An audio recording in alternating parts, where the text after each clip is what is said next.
Agama, Pancasila, dan bahasa Indonesia adalah ciri pendidikan nasional.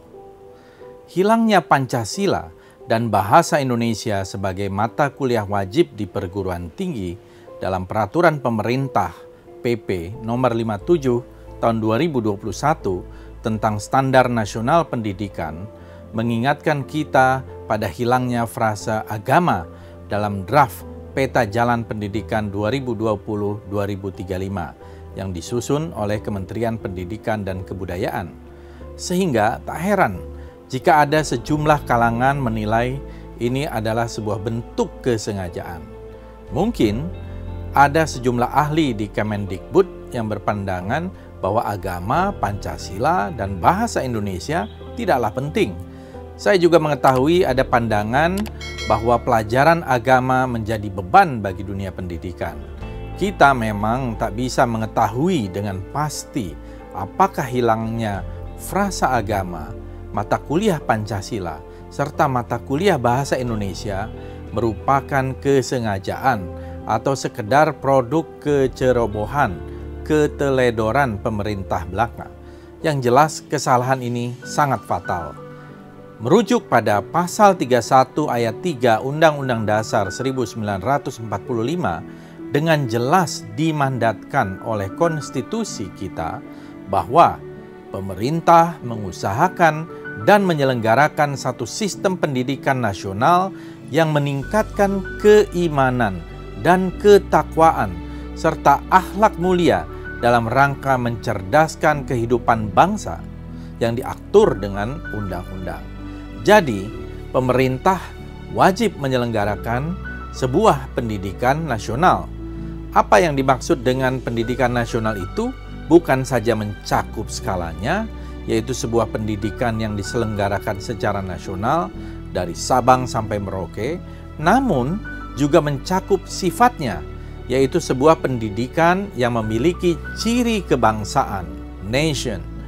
Di poin kedua inilah letak posisi vital agama, Pancasila, serta bahasa Indonesia dalam sistem pendidikan kita. Ketiganya adalah ciri dari pendidikan nasional kita. Tanpa ketiganya, pendidikan yang diselenggarakan pemerintah jadi kehilangan sifat kenasionalannya. Meski sesudah diprotes keras oleh berbagai kalangan, Kementerian Pendidikan dan Kebudayaan kemudian merevisi konsepnya, saya melihat tak adanya frasa agama dalam dokumen Peta Jalan Pendidikan bukan sekedar kealpaan redaksional. Sebagai produk turunan kebijakan, dokumen Peta Jalan Pendidikan yang dirumuskan oleh tim Kemendikbud merunut pada hierarki hukum dan tak boleh berbeda dari peraturan di atasnya, baik Undang-Undang Sistem Pendidikan Nasional maupun Undang-Undang Dasar 1945. Seperti bisa kita baca dari pasal 31 Undang-Undang Dasar 1945, baik ayat 3 maupun ayat 5 disebutkan secara eksplisit bahwa agama adalah unsur integral dalam pendidikan nasional.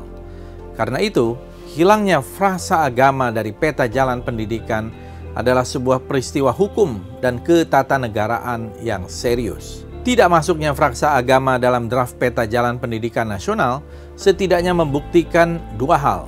Pertama, penyusunan roadmap ini ahistoris karena telah mengabaikan pertimbangan historis, sosiologis, sekaligus yuridis yang mestinya hadir dalam penyusunan kebijakan pendidikan. Tim perumus harus diisi mereka yang benar-benar paham sejarah pendidikan nasional. Mereka yang tak tahu sejarah masa lalu, tak mungkin tahu apa yang terjadi masa kini. Mereka yang tak tahu apa yang terjadi masa kini, tak mungkin bisa merancang masa depan. Kedua, penyusunan roadmap ini tidak melibatkan stakeholder atau pemangku kepentingan terkait. Adanya protes dari Muhammadiyah dan kelompok keagamaan lain adalah bukti. Padahal ormas seperti Muhammadiyah misalnya telah menyelenggarakan kegiatan pendidikan jauh sejak sebelum Republik ini lahir.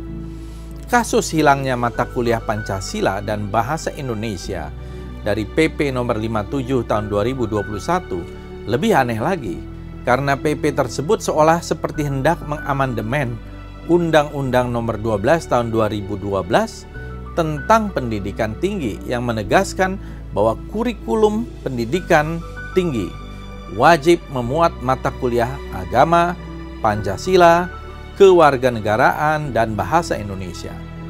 Hilangnya mata kuliah Pancasila dan bahasa Indonesia dari PP nomor 57 2021 menunjukkan bahwa pemerintah tidak belajar dari kesalahan hilangnya frasa agama dari peta jalan pendidikan.